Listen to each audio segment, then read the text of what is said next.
भारत रत्न स्मृति शेष कविकुल शिरोमणि, बैठो बैठो, वो वामपंथ की तरफ बचपन से ही नहीं है।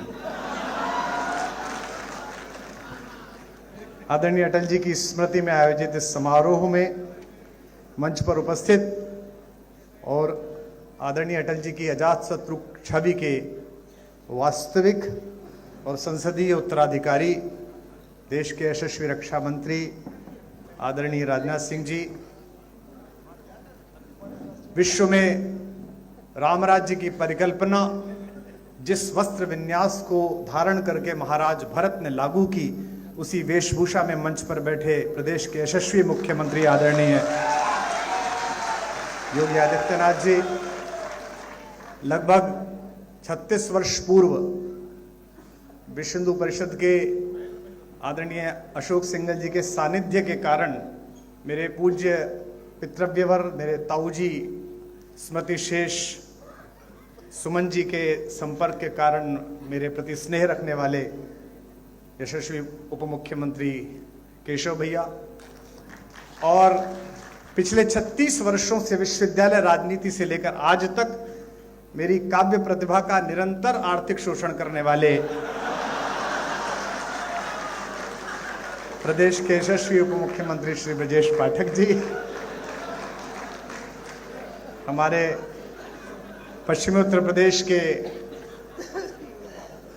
एक सितारे और भारतीय जनता पार्टी का प्रदेश नेतृत्व संभालने वाले भूपेंद्र भैया और तमाम मंच पर बैठे हुए आदरणीय महेंद्र जी, सभी महत्वपूर्ण लोग बैठे। इस कार्यक्रम में मैं वर्ष में एक बार आदरणीय रक्षा मंत्री जी आता हूं, लखनऊ एक ही बार आता हूं और वो भी फ्री में, तो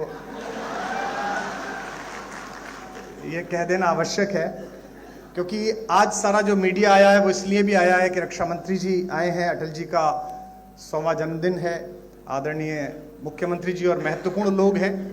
लेकिन मेरा पिछले 5 दिन का अनुभव यह है कि मीडिया इसलिए भी आया है कि इन सब की उपस्थिति में मैं कुछ बोलूं और उसमें से 20 सेकंड का काटकर चलाया जा सके। तो मैं आशा करता हूं कि कैमरा के जितने भी लोग हैं हम उन्हें पर्याप्त अवसर देंगे, प्रदान करेंगे। मेरे प्रति बड़ा स्नेह अटल जी का रहा और कवि अगर प्रधानमंत्री भी बन जाए तो वो कवि रहता है, और वे जब प्रधानमंत्री पद पर सुशोभित थे तो महीने में एक बार, 2 महीने में एक बार जब भी उन्हें समय मिलता था तो स्मृति शेष प्रमोद जी के माध्यम से वो दिल्ली में रहने वाले, एनसीआर में रहने वाले जिन 3-4 कवियों को बुलाकर उनको सुनते थे और कुछ अपना लिखा हुआ सुनाते थे, उनमें सबसे कम वय का और बिल्कुल अल्पज्ञ बालक के रूप में उनका स्नेह मुझे मिला। ये मेरा सौभाग्य है। जैसा कि आदरणीय दिनेश जी ने उल्लेख किया था, यह भी सौभाग्य है कि जिन महनीय विभूतियों को पूरे भारत में लाखों लाख लोग प्रतीक्षा करके सुनते हैं, उन महनीय विभूतियों ने मुझे समय दिया कि मैं यहाँ अपनी बात कह सकूं। एक कवि की काव्य पाठ है, एकल काव्य पाठ है। यह भी कारण हो सकता है कि बाकियों ने पैसे मांग लिए हों, लेकिन मैं इसे अपना सौभाग्य मानता हूं। आदरणीय मुख्यमंत्री जी से अनुरोध करता हूं कि उन्होंने शासन व्यवस्था बहुत अच्छी की, कानून व्यवस्था बहुत अच्छी की, उप मुख्यमंत्री की वित्तीय हालत को भी वे थोड़ा सुधारें तो केवल काव्य पर पलने वाले इस गरीब ब्राह्मण का भी भला हो सके। लेकिन मुझे लगता है कि जिस दिन ब्रजेश जी देना शुरू कर देंगे उस दिन ये बातचीत का क्रम बंद हो जाएगा। शायद इसीलिए उन्होंने संकल्प कर रखा है कि उन्हें देना ही नहीं है। मैं कुछ एक पंक्तियां पढ़ता हूं। जब कभी हम अटल जी के बारे में बात करते हैं या किसी भी सफल व्यक्ति के बारे में बात करते हैं तो हमें लगता है कि यह सफलता एक दिन में प्राप्त हो गई होगी। ये सफलता एक दिन में प्राप्त नहीं होती, वर्षों लगते हैं, संघर्ष लगता है और समूह और सामने बैठे हुए लोग अक्सर सफलता के सितारे देखते हैं, असफलता का एकात्म रुदन कोई नहीं देखता। उस एकात्म रुदन से जब सफलता निकलती है तो उसे चकाचौंध भाव से पूरा विश्व देखता है, पूरा प्रदेश देखता है, पूरा भारत देखता है। अटल जी भी उसी सफलता के मानक पर चढ़े और मंच पर जो लोग बैठे उन्होंने भी यही सफलता प्राप्त की। इस कार्यक्रम में एक अनुभव मुझे बार बार ऐसा भी होता है, जब भी भाषण होते हैं, विशेष रूप से भूपेंद्र जी का जब भाषण होता है तो मुझे लगता ही नहीं कि ये कवि सम्मेलन है। मुझे लगता है थोड़ी देर बाद भूपेंद्र जी सदस्यता की पर्ची लेके मेरे पास भी आ जाएंगे और अरे आज बड़ी कृपा की उन्होंने कि आज उन्होंने विस्तार की सारी भूमिकाएं नहीं बताई, उसके लिए मैं उनका आभारी हूं। मैंने सुना कि जगत को जीतने के बाद, मैंने सुना कि महासमर महाभारत में गीता का वाचन करने के बाद, 5 निर्वासित राजकुमारों को विजय दिलाने के बाद, जरासंध और शिशुपाल जैसे राक्षसों के वध की परियोजना को पूर्ण करने के बाद योगेश्वर कृष्ण एक बार ब्रज लौटे थे। उस भावभूमि पर मैं एक गीत विशेष रूप से सुनाता हूं, क्योंकि मंच पर वे सभी लोग बैठे हैं जिन्होंने अपने अपने जीवन के महासमर में कृष्ण की भूमिका निभाई है। यहां बहुत सारे लोग ऐसे हैं जिनके जीवन में और रस था, लेकिन लोक मंगल के इन्होंने रस का त्याग किया। जब कभी गुजरात जाता हूं तो मैं गुजरात के लोगों से शिकायत जरूर करता हूं कि आपसे यह शिकायत है कि हमने हंसता गाता गुनगुनाता बांसुरी बजाता हुआ कन्हैया आपको सौंपा था, आपने उसे द्वारिकाधीश तो बनाया पर उसकी बांसुरी भी छीन ली और उसकी राधा भी छीन ली। यह पहली परियोजना है।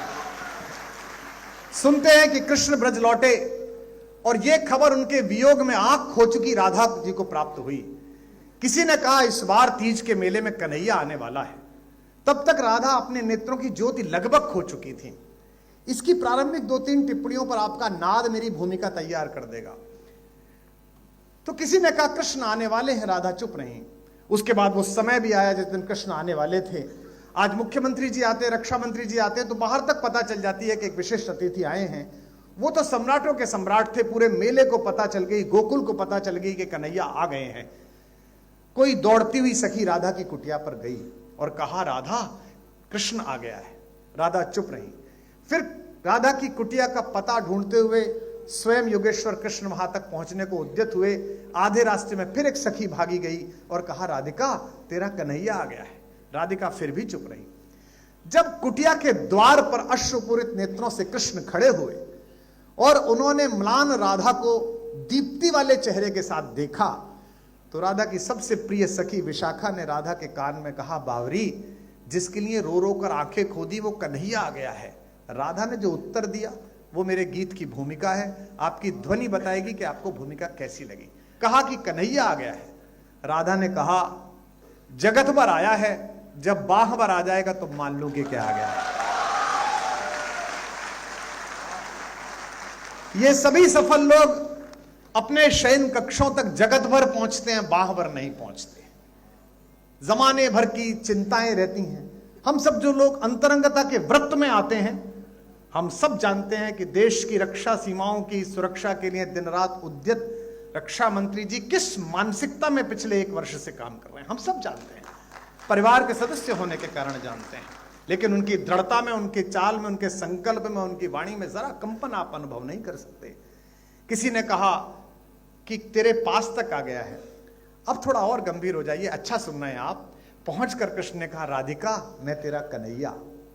राधा ने सिर पर हाथ फिराया और कहा, इस पंक्ति को आप पकड़ लेंगे तो मैं जान जाऊंगा। कहा कृष्ण की प्रेमिका की कुटिया में तुम्हारा स्वागत है द्वारिकाधीश।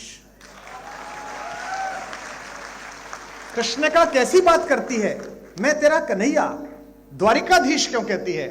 थोड़ा और जागे पीछे के लोग।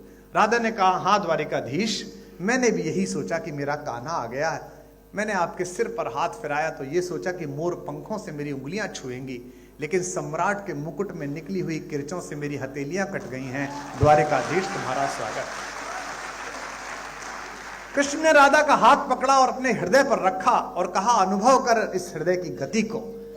मैं तेरे लिए गीत गोविंद गाने वाला तेरा कृष्ण। झटके से हाथ छुड़ाकर राधा ने जो कहा, फिर और हाथ खुलेंगे शायद आपके तालियों में। राधा ने कहा हाँ द्वारिकाधीश, मैंने आपके हृदय पर हाथ यही सोचकर लगाया था कि वन फूलों की मालाएं मेरे हथेली से लगेंगी, लेकिन आपके गले में पड़ी हुई मणियों ने मेरी हथेलियों पर किरच डाल दी हैं। आपका स्वागत है द्वारिकाधीश। आखिरी टिप्पणी और गीत आ रहा है, इसे स्वीकार करिएगा। गीत की अगवानी में अपने हाथ उठाइए। हाथ पकड़कर कहा इस हाथ को अनुभव कर, इसी से मैंने मुरली बजाई। हाथ छुटाकर राधा ने कहा हाँ द्वारिकाधीश, मैंने आपका हाथ यही सोचकर थामा था कि इसमें मुरली का स्पर्श होगा, लेकिन शिशुपालों की गर्दन उड़ा देने वाले चक्र को धारण करते करते आपकी उंगलियों में गड्ढे पड़ गए हैं। आओ द्वारिकाधीश तुम्हारा स्वागत। कृष्ण ने कहा कि मेरे लिए क्या है, मैं तेरे लिए गीत गाना चाहता हूं। राधा ने कहा कि नहीं, अब जाओ दुनिया को गीता सुनाओ, महासमर में लोगों को विजेता दिलाओ। मैं जिस प्रेम में थी उसमें आनंद में हूं। बस आखिरी बात कह रहा हूं, फिर गीत सुना रहा हूं। कृष्ण बनने की पहली शर्त यह है कि हम सबको अपना गोकुल, अपनी राधाएं, अपनी बांसुरियां छोड़कर आनी पड़ती हैं। पहली बार ये गीत शायद हिंदी में या किसी भाषा में हुआ है। कुछ लोग रो रहे हैं जिनकी आंखों में आंसू हैं। लोग मुझसे अक्सर पूछते हैं कि आपको सरकारी सम्मान नहीं मिले। पिछली सरकारें तो दे भी नहीं सकती थी, उनकी तो भारतीय यश की दूसरों के लिए ही थी। लेकिन मैं ये मानता हूं कि इतने महनीय श्रोता सुने और इतने महनीय श्रोता रो पड़े, ये किसी भी बड़े सम्मान से कम बात नहीं है। इसके लिए आभार करते हैं। सुनिएगा, गीत सुनाता हूं कि कृष्ण क्या कह रहे हैं। आप सब भी गुनगुनाइए और गाइए। मंच का विशेष आशीर्वाद स्नेह चाहता हूं। सुनिएगा। कृष्ण ने राधा से कहा कि मथुरा छूटी छूटी द्वारिका। बस थोड़ा आनंद के साथ सुनिएगा। मैं जानता हूं कि कुछ उत्साही आप सब लोग भी हैं, लेकिन इस समय महफिल कैसी है, सामने लोग कौन है। महफिल का शहसवार फकत नाखुदा नहीं, महफिल में बैठने का सलीका भी चाहिए। तो मथुरा छूटी, आप सब जानते हैं कि जब खुले मैदान में कोई अखाड़ा होता है तो मेरी भाषा क्या होती है। लेकिन यहां वे लोग बैठे हैं जो मानक लोग हैं, जिनका मैं बहुत आदर करता हूं और जिनका मेरे प्रति अहेतुक स्नेह है। उन सब के प्रति मैं जानता हूं आदरणीय मुख्यमंत्री जी का, आदरणीय रक्षा मंत्री जी का और मंच पर बैठे तमाम महनीय लोगों का मेरे प्रति बड़ा प्रेम है। उस प्रेम को हाजिर नाजिर जान के पढ़ रहा हूं कि मथुरा छूटी छूटी द्वारिका, इंद्रप्रस्थ ठुकराऊं। वाह कर सकते हैं, वही पेमेंट है आज आप सब भी। अब मंच से अनुरोध करूंगा कि आप लोग जरूर वाह करते हैं, जो कि पार्टी का कार्यकर्ता पहले नेता की तरफ देखता है कि नेता कर रहा है कि नहीं कर रहा है। कि मथुरा छूटी, सरकार में बहुत होता है। हमने भी दुर्भाग्य से एक बार चलाई थी। वो 90 के बैच का आईएएस चुटकुला सुनाता था तो 85 वाला हंसता ही नहीं था कि जूनियर पे क्या हंसना। कि मथुरा छूटी छूटी द्वारिका, इंद्रप्रस्थ ठुकराऊं। अगली पंक्ति पर वाह करना, पंक्ति पढ़ रहा हूं कि मथुरा छूटी छूटी द्वारिका, इंद्रप्रस्थ ठुकराऊं। बंसी छूटी गोकुल छूटा, कब तक चक्र उठाऊं। बंसी छूटी गोकुल छूटा, कब तक चक्र उठाऊं। जो लोग समझ जाएं कि बड़े ठाकुर और छोटे ठाकुर के बीच क्या संबंध है, राम और कृष्ण के बीच, वो ये पंक्ति पकड़ लेंगे कि बंसी छूटी। अब महाराज जी, हमारे ब्रज में कहानी आती है कि जब 15 वर्ष के हो गए कन्हैया और 15वें जन्मदिन पर 14वें जन्मदिन के बाद माता देवकी और वसुदेव को छुड़ाने के लिए पहुंचे कारागार में कंस का वध करके और पैर छुए, तो रास मंजरी में एक गीत आता है कि माता देवकी ने उनको जोर से एक घूंसा मारा और कहा कि बड़ा योगेश्वर बनता है, बड़ा शक्तिशाली बनता है। मां को 14 साल के लिए छोड़ के रखा, छुड़ाने नहीं आया। तो कन्हैया तो थोड़े चुलबुले हैं, मजाक में कहा मैया क्यों मारती है, पिछले जन्म में 14 साल तूने छोड़ दिया था, इस बार 14 साल मैंने छोड़ दिया। कि बंसी छूटी गोकुल छूटा। अब अगली पंक्ति आती है, संभालिएगा, मुझे बताइएगा अटल जी के श्रोता हैं। बंसी छूटी गोकुल छूटा, कब तक चक्र उठाऊं। पिछले जन्म जानकी तुझ बिन जैसे तैसे बीता। पिछले जन्म जानकी तुझ बिन, गा सकते मेरे साथ। पिछले जन्म जानकी तुझ बिन जैसे तैसे, महासमर में रीता रीता, कब तक गाऊं गीता। महासमर में रीता रीता, कब तक गाऊं। और अभी कितने जन्मों तक। हम पर संगीत नहीं है, लेकिन ये अटल जी का मंच अगली पंक्ति के समापन पर तालियों की ताल से झूमे, ऐसा मन है। और अभी कितने जन्मों तक, और अभी कितने जन्मों तक तुझसे दूर बिताऊं। कब तक गीत सुनाऊं राधा, कब तक गीत सुनाऊं। कब तक गीत सुनाऊं राधा, कब तक, गाइए। कब तक गीत सुनाऊं राधा। पहला बंद सुनिएगा। कि बचपन से प्रभुता का बोझा ढोते कटी जवानी। अपेक्षाएं आपको बहुत कष्ट सौंपती हैं। अपेक्षा हो जाए तो बड़ा कष्ट है। आपके पास एक प्रतिभा और जगत आपसे अपेक्षा करे तो बड़ा कष्ट है। कि बचपन से प्रभुता का बोझा ढोते कटी जवानी, हर पल षड्यंत्रों में उलझी सांसें आनी जानी। युग की आंखें अमृत पीती रही मुझे तक तक कर। ये पंक्ति संभालिए लखनऊ के लोगों। युग की आंखें अमृत पीती रही मुझे तक तक कर, अधर मधुर देखे सबने पर पीड़ा ना पहचानी। अधर मधुर देखे सबने पर पीड़ा ना पहचानी। ये बड़े बड़े घर, ये बड़े बड़े नेम प्लेट और इनके पीछे का अकेलापन मंच अनुभव करता है। मैं किसी का संकेत नहीं कर रहा, आप समझ जाएंगे। अधर मधुर देखे सबने पर पीड़ा ना पहचानी। इस पीड़ा को यार सुदामा, इस पीड़ा को यार सुदामा कब तक महल दिखाऊं, कब तक गीत सुनाऊं राधा, कब तक गीत सुनाऊं, कब तक गीत सुनाऊं राधा। एक दूसरा बंद अच्छा लगता है, सुनिएगा। छोटा सा गीत है, मैं समय की मर्यादा समझता हूं, सुनिएगा।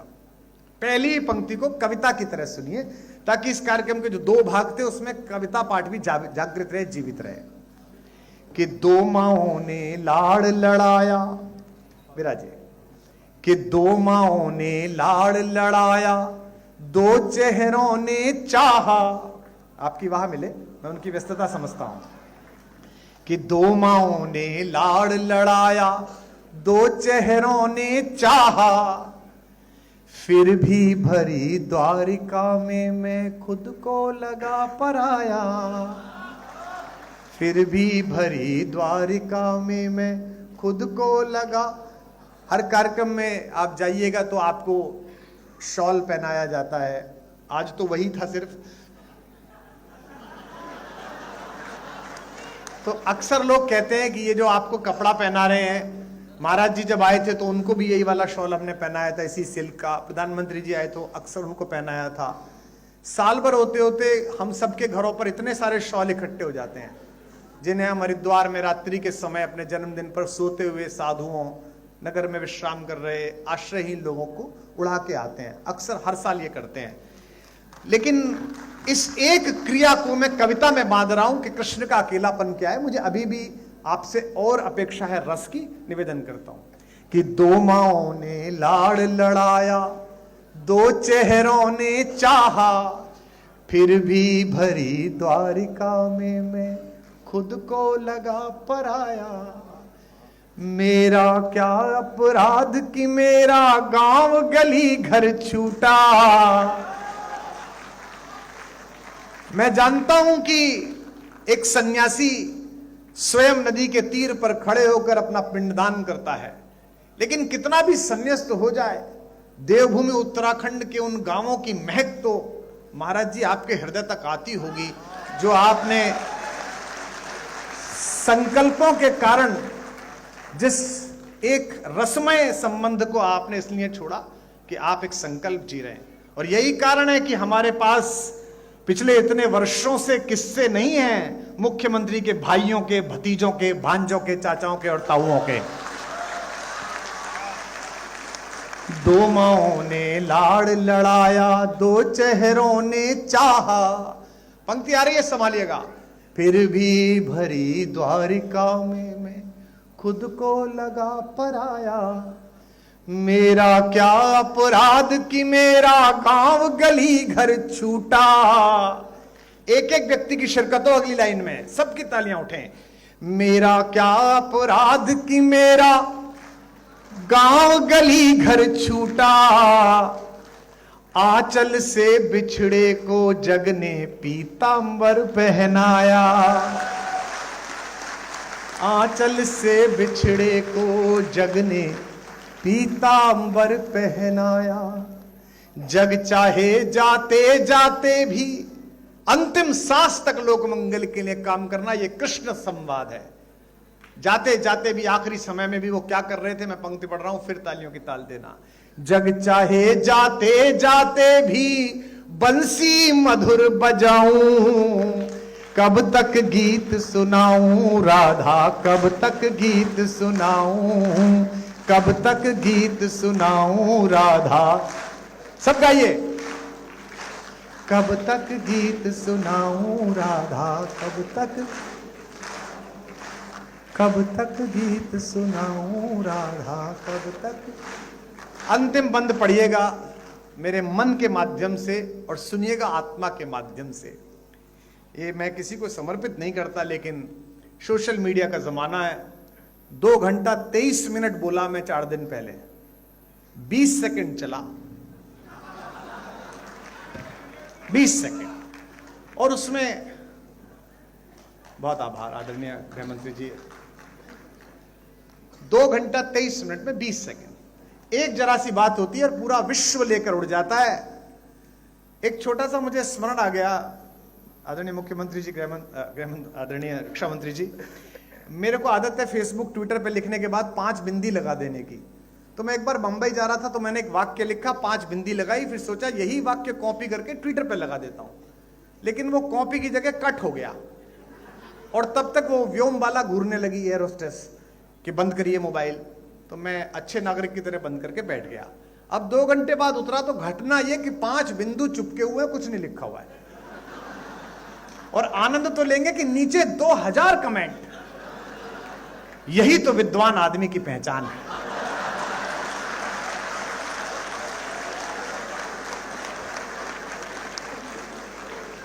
पंच तत्वों को क्या सुंदर तरीके से बताया। एक कह रहा था कि नहीं, आजकल कुमार जी आध्यात्मिक हो गए, केवी कुटीर में रहते हैं, तो ये 5 वृक्षों की चर्चा है। कुछ भी चलता है। आपसे एक अपराध अनायास हो या किसी के माध्यम से हो जाए, अपयश में रुचि लेने के लिए पूरा संसार उत्सुक है। लेकिन आपने जितना पुरुषार्थ किया है, आपने जितनी क्षमता और मेहनत की है, उसकी कृतज्ञता देने के लिए संसार बहुत कंजूस है। मैं अंतिम पंक्तियां और अंतिम बंद पढ़ता हूं, उन लोगों के सम्मुख पढ़ रहा हूं जिनको यश और अपयश दोनों का अभ्यास है। तब पढ़ रहा हूं कि कब तक गीत सुनाऊं राधा, कब तक गीत सुनाऊं। अब ये सुनिएगा, ये कृष्ण भी कह रहे हैं और दिल्ली राजधानी क्षेत्र से आया हुआ एक कवि भी कह रहा है, जो विभिन्न क्षेत्रों में टहल के आया है, कि जग भर के अपराध सदा ही अपने शीश उठाए। मंच पर जितने जनप्रतिनिधि बैठे, नीचे जितने जनप्रतिनिधि बैठे, इनको मैं यही अनुरोध कर सकता हूं कि जगत के अपयश से कभी विचलित मत होइएगा। अगर आपने सत्य है तो एक ना एक दिन उसकी आभा चमकेगी, निश्चित रूप से चमकेगी। जग भर के अपराध। आज मैं सुबह से देख रहा हूं, हमारे वामपंथी मित्र, हमारे कांग्रेसी मित्र अटल जी की कितनी प्रशंसा करते हैं। और अटल जी जब थे तब ये लोग क्या बोलते थे, हम भी देखते हैं। अटल जी थे तो अटल जी बहुत कट्टर थे। फिर आदरणीय अडवाणी जी का भारतीय राजनीति में प्रवेश हुआ, अटल जी बहुत अच्छे हैं। उसके बाद आदरणीय प्रधानमंत्री जी का प्रवेश हुआ तो अटल जी, अडवाणी जी दोनों बहुत अच्छे थे। और आदरणीय मुख्यमंत्री जी, वो समय दूर नहीं है जब प्रधानमंत्री जी बहुत अच्छे हैं, ये भी कहा जाएगा।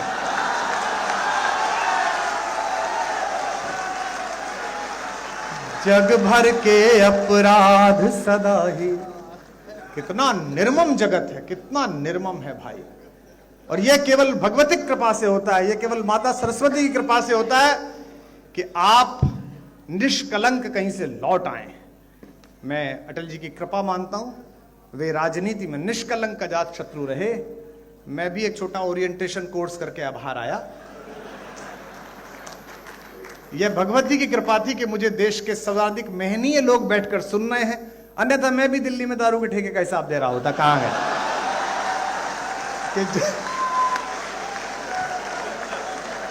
जग भर भाई ऐसा है, केवल आप ही को नहीं सुनना, उनको भी तो खबर चाहिए कि जग भर के अपराध सदाई। सुनिएगा 4 पंक्ति, आप जीवन भर ना भूल पाएंगे आज की शाम। कि जग भर के अपराध सदा ही अपने शीश उठाए। हम 10वीं में थे, रक्षा मंत्री जी इस बात से कुंठित रहते थे कि दिन रात मेहनत करने के बाद भी हमारे भी उतने नंबर आते थे जितने नकल करने वालों के आते थे। आपके आने के बाद हमारे प्रोफेसर पिताजी ने कहा, जो संघ के स्वयंसेवक है, इस बार लगा दे घुटने, अब के आ गया राजनाथ सिंह, नकल पे हो गई है नकेल, या तो तू जीतेगा या वो जीतेंगे। और हम सौभाग्यशाली है कि उस बार हमने अपना जिला टॉप करा, जो कि हमने सच्चाई से पढ़ाई की थी। कि जग भर के अपराध सदा ही अपने शीश उठाए। गाना इसको और अगली पंक्ति पर महोत्सव कर देना। जग भर के अपराध सदा ही अपने शीश उठाए। जब तक तैयार नहीं हो जाओगे तब तक दूसरी लाइन नहीं दूंगा मैं। जग भर के अपराध सदा ही अपने शीश उठाए। रस का माखन सबने चाखा, चोर हम ही कहलाए।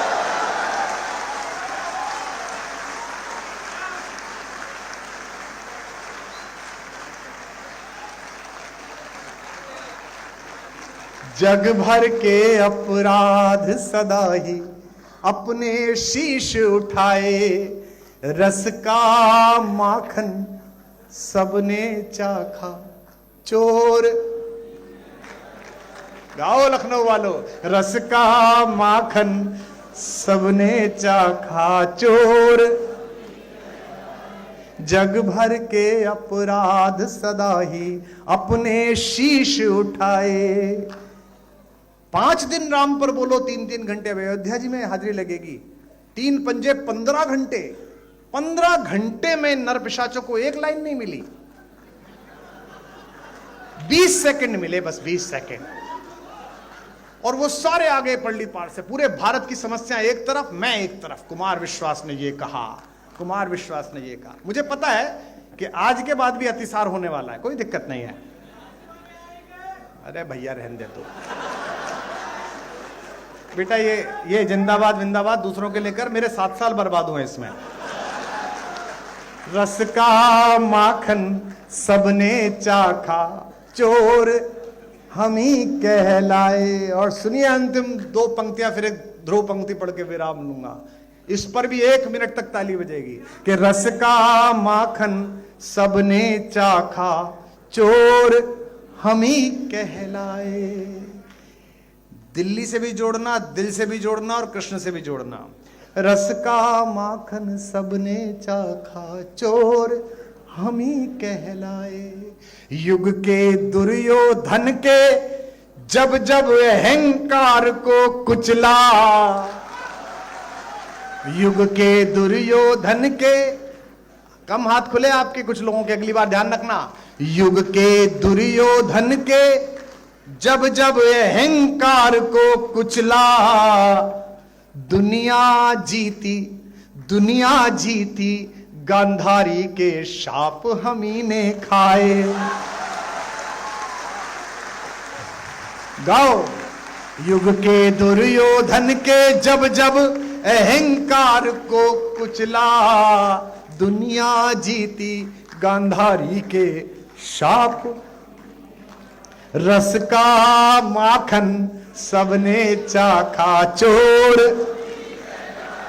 युग के दुर्योधन के जब जब अहंकार को कुचला, दुनिया जीती, गांधारी के शाप हम ही ने खाए। मूर्खतापूर्ण प्रश्नों पर ऊर्जा व्यर्थ नहीं करनी चाहिए, बहुत महत्व। हमको क्या कहते हैं, आप सब तो महनीय हैं। पिछली बार जब प्राण प्रतिष्ठा थी तो ज्यादा व्यस्तता हो गई, तो इधर से उधर जाने के लिए एक वो चार्टर कर लिया, उसकी फोटो लग गई, तो 15 दिन इसी पे पिले रहे भाई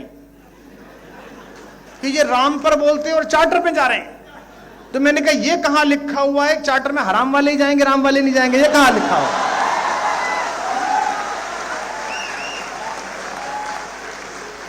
रस का माखन, अब छाती कूटो या माथा कूटो, भारत के सांस्कृतिक पुनर्जागरण का वर्ष तय हो गया है। अगले 100 वर्ष हिंदुस्तान को कोई नहीं रोक सकता।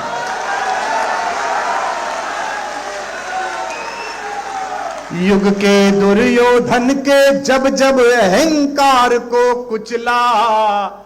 फिर कह रहा हूं, अपने बच्चों को रामायण पढ़ाओ, महाभारत पढ़ाओ, और इसलिए पढ़ाओ कि फायदा होगा। मुझे हुआ, मैंने महाभारत पढ़ी थी तो मुझे पता था कि मित्र अगर दुर्योधन निकल जाए तो उसके रथ से उतर के भागो, वरना कर्ण की तरह मारे जाओगे। तो इसलिए पढ़ो, चलो मत पढ़ो उस कारण से जो मैंने कहा था, इस कारण से पढ़ लो। युग के दुर्योधन के जब जब अहंकार को कुचला, दुनिया जीती गांधारी के। 36-37 वर्ष हो गए मंच पे हमें, हैं? 30 साल तुमने जो उपेक्षाएं की उसका कोई मायना नहीं। हम खुद ही लड़ते रहे, खुद ही भिड़ते रहे, अकेले बोलते रहे। आज थोड़ा सा बड़े लोगों का आशीर्वाद मिल गया, उनका स्नेह मिल गया, तो तुम्हें दर्द हो गया कि कवि इतना लोकप्रिय क्यों है। कवि लोकप्रिय नहीं है, विचार लोकप्रिय, जिसे कवि गा रहा है। युग के दुर्योधन के जब जब अहंकार को कुचला। विदा करना मुझे, मैं आपसे सवाल पूछ रहा हूं अगली लाइन में। दुनिया जीती गांधारी के शाप हम ही ने खाए। लखनऊ वालों, मुझको गले लगाओ, ये कृष्ण कह रहे हैं और मैं भी कह रहा हूं। मुझको गले लगाओ या बस मैं ही गले लगाऊं। कब तक गीत सुनाऊं राधा, कब तक गीत सुनाऊं, कब तक गीत सुनाऊं राधा, कब तक गीत सुनाऊं, कब तक गीत सुनाऊं राधा, कब तक गीत सुनाऊं। बोलो बाके बिहारी लाल की।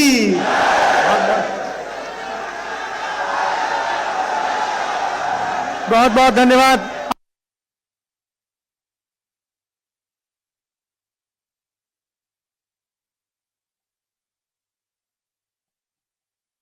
वरिष्ठ कार्यकर्ता, उनको आने में थोड़ा विलंब हो गया। सुनील शुक्ला जी कृपया मंच पर आ जाएं। सुनील शुक्ला जी मंच पर आ जाएं, मंच पर आ जाएं। पार्टी के वरिष्ठ कार्यकर्ता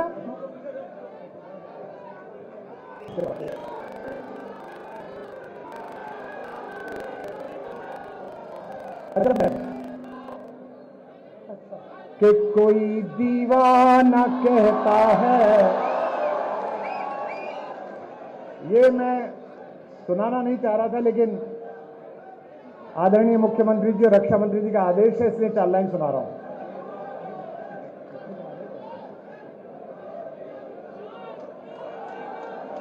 एक सम्मान पूरा हो जाए, वो बहुत महत्वपूर्ण है।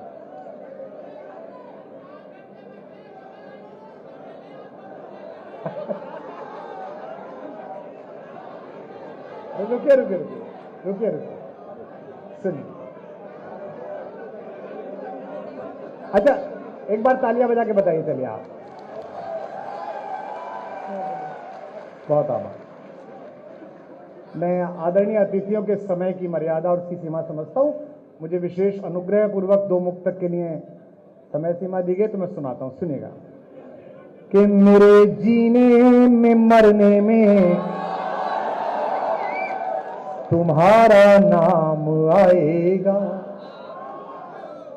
मैं सांसें रोक लूं फिर भी यही इल्जाम आएगा। हर एक धड़कन में जब तुम हो तो फिर अपराध क्या मेरा। उठाना अगली लाइन। हर एक धड़कन में जब तुम हो तो फिर अपराध क्या मेरा। अगर राधा पुकारेगी तो फिर घनश्याम आएगा। अच्छा, सब गाइए कि कोई दीवाना कह कोई, मगर धरती की बे को बस मैं तुझसे दूर, तू मुझसे, ये तेरा। बोल सियावर रामचंद्र भगवान।